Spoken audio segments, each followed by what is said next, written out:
Hey guys, that was the weirdest intro ever. I just like introed you guys like I was like 15. Guys, I've been reading so many books, it's not even funny, like so many, and it is the best feeling ever. I just love reading so much. I just bought 16 books, like no joke, 16 books in the past 4 days. I bought 4 romance ones yesterday. I brought 7 books at Barnes & Noble's when I went for my cousin's like birthday party thing, and then I got 2 books at Morning 2. Oh my gosh, no, I got 17 books because I also bought the second.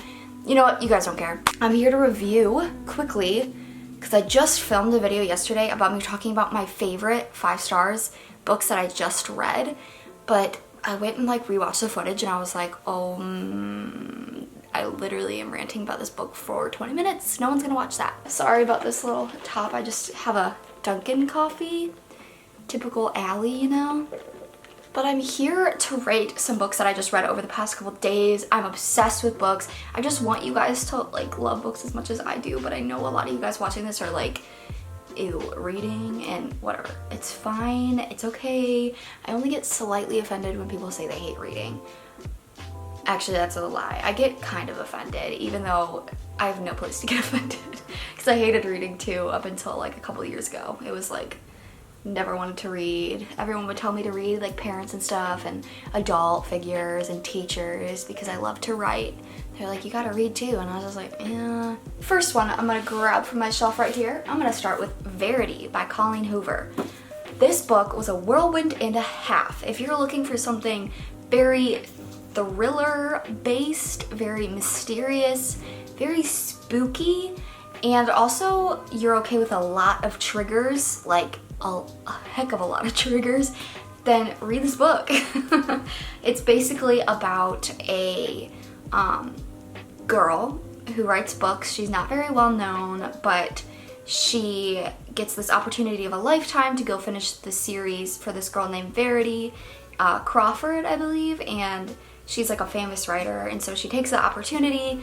She has to go live in the house, sort through all her notes and things like that, and then she stumbles across something that looks like an autobiography, and she reads it 'cause she's trying to get in the set and in the head of Verity, and she finds some pretty disturbing stuff, and then she realized that autobiography was not meant to be read by anyone.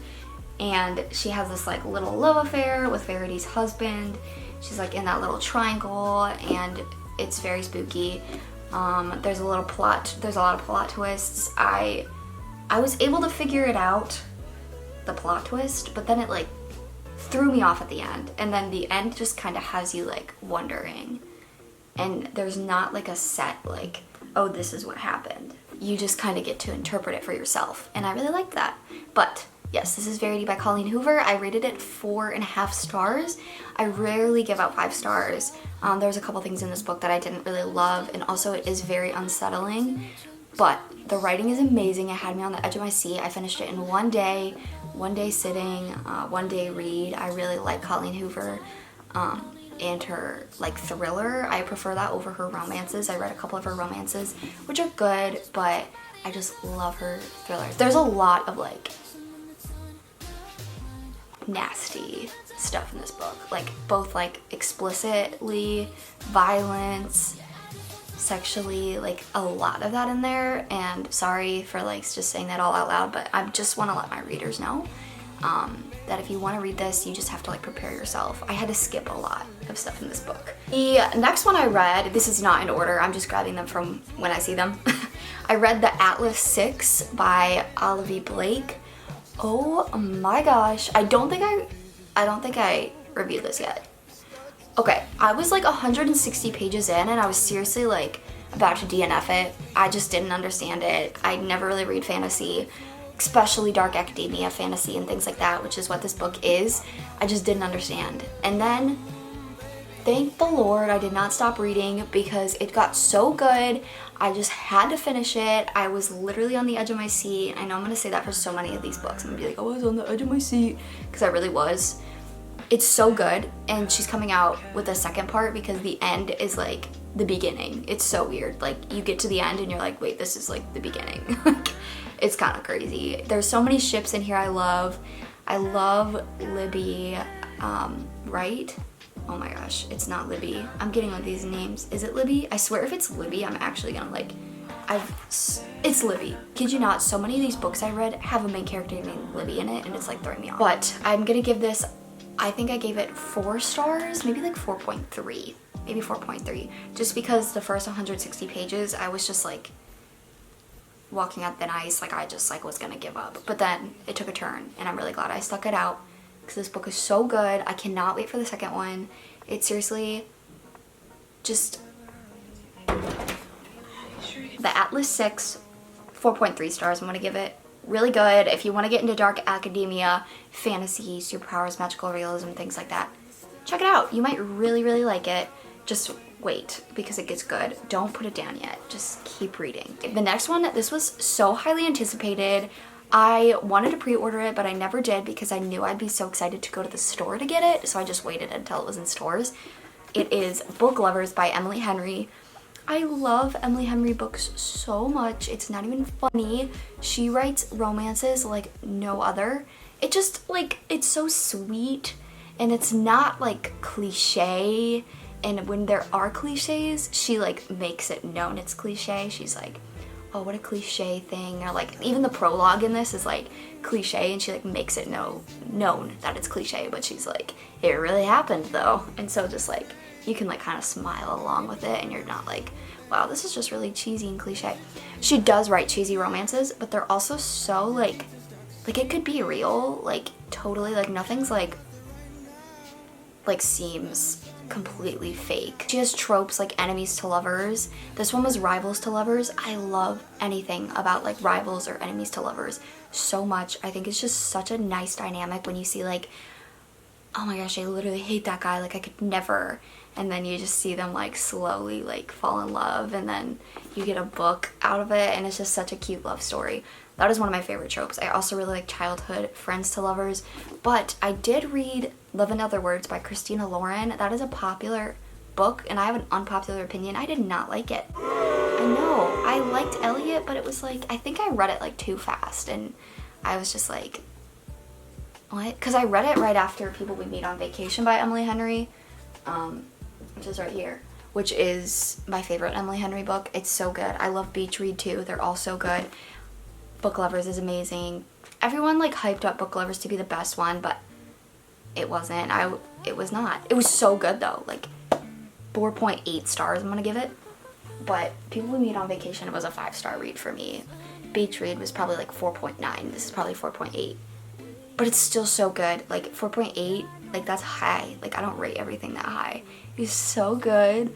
I just love Charlie in this novel, but I just like loved Alex in People We Meet on Vacation. Like I just couldn't get over how cute he was. I also liked how there was a little side plot. So, oh my gosh, I didn't even tell you what the Atlas 6 was about. Okay, just go search that up. I'm sorry. I'll resume.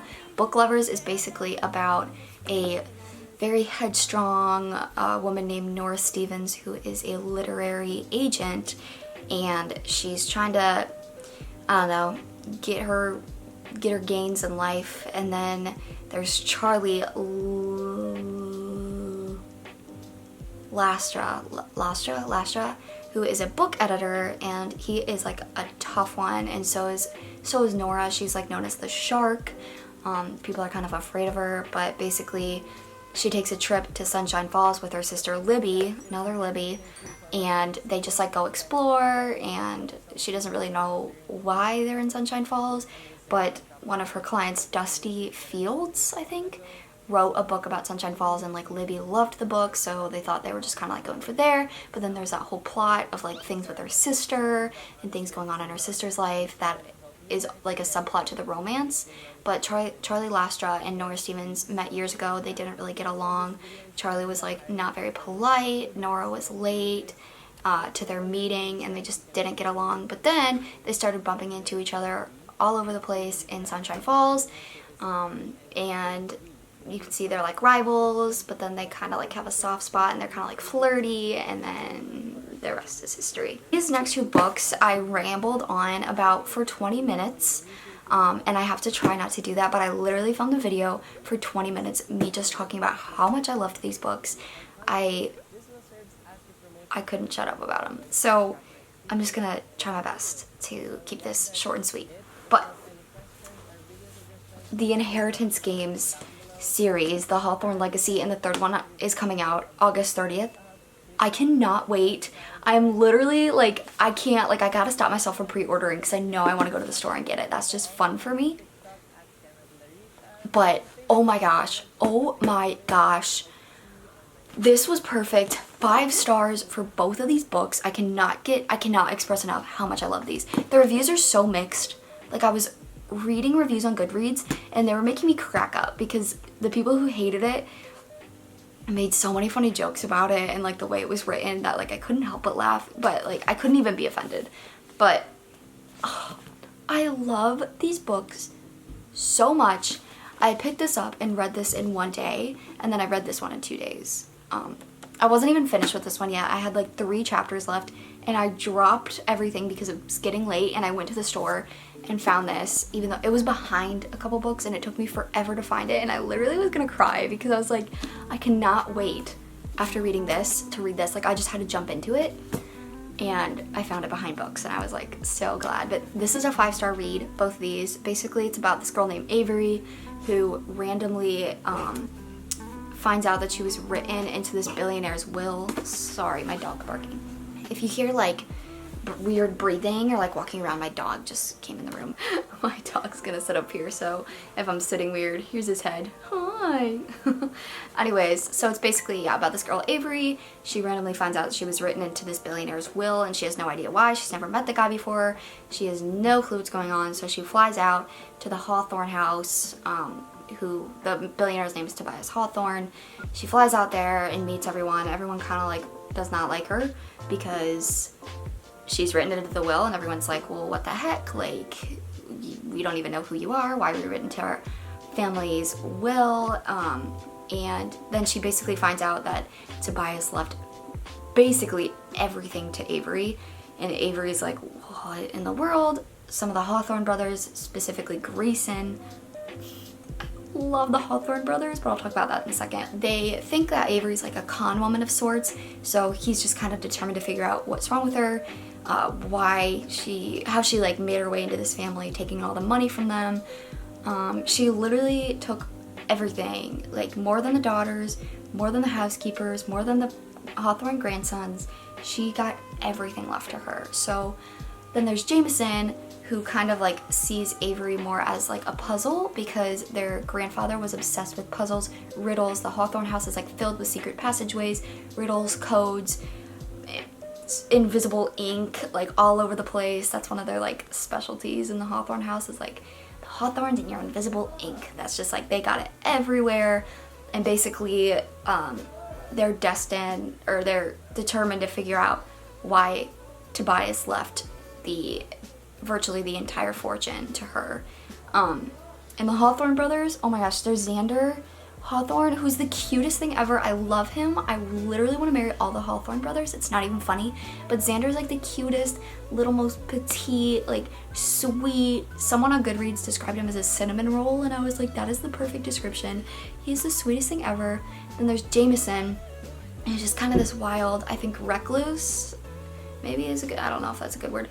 He's just kind of like, he loves doing puzzles like all the Hawthorne brothers do, but he's just like mysterious. He talks in riddles. One of the first things he says to Avery is something like, if yes is once and no is never, then how many sides does a triangle have? I don't even remember. It's something like that. And I was like, and Avery was like 2, and I was like, wait, what? Like, you just kind of are confused. But Jameson is kind of like the flirtatious one. Then there's Nash, who's the oldest one, who just is like this southern boy who never really comes around to the Hawthorne house anymore. He just doesn't really stick around. Sorry, my sister is like on FaceTime with people because she's about to go somewhere. Then there's Grayson, who is just like he comes off as very arrogant, stubborn, and kind of like aloof, but then we figure out more about him and Jameson's past and their history, and then things just kind of like start to come together and make sense. But it's basically about them like kind of figuring out why their grandfather and why this stranger to Avery left him his entire fortune, this billionaire who literally nobody knows who he is, and or I mean people know who he is, sorry. Avery has no idea like who that man is, never met before, and it's so good. Hawthorne brothers, I want to marry every single one of them except Nash. Like something about Nash is just like off-putting. I think it's just because he's so obsessed with Libby. He just seems like it, at least to me. Maybe other people will disagree, but I just love the Hawthorne brothers. If it's possible to marry all three, I will marry all three. I refuse to believe that this is fictional. I like to think that this is a real story and that these people exist, and nobody can tell me otherwise. I love them so much. And it's also like there's hardly any like swearing or like profanity in this book. There is like a little bit, but hardly, because I don't know actually why. I don't know why I was gonna say because. I have no clue. But I liked that a lot, is that not every sentence I read was one of the people using profanity. Like it actually was pretty calm. There was like a couple thrown throughout the thing. I don't know what she's doing. This one has a little bit more, I think, than this one, but I could be wrong. Anyways, go read these. 5-star to both of them. Love them so much. I can't wait for August 30th to happen so the next one can come out. I think those are all the books that I read this month. I feel like there's something else, but I could totally be wrong. Maybe not. But I hope you guys enjoyed the video. Please go read these books if you're interested. Please read The Inheritance Games. I could not recommend it enough. They're very mixed reviews, but just like from my perspective, I love them so much. I love the characters. And I did not relate to Avery. Let me make this clear too. I did not relate to Avery. I did not. Her character is like totally not like me. But the way that the author writes it, you're literally put into her shoes that you start to think like her when you're reading it. And it's just like, oh, like you don't even like feel separated from them. At least that was the experience for me. It is the most amazing book ever. I love them both. I cannot wait. But anyways, I'm gonna shut up. And I hope you guys enjoyed this video. Go read these books, like ASAP. Go read them now. Go pick them up at your local Target, especially The Inheritance Games. I love you guys, and I'll see you soon. Peace out. And as you're talking, I start thinking, all the details start to sink in. I don't care about the right now.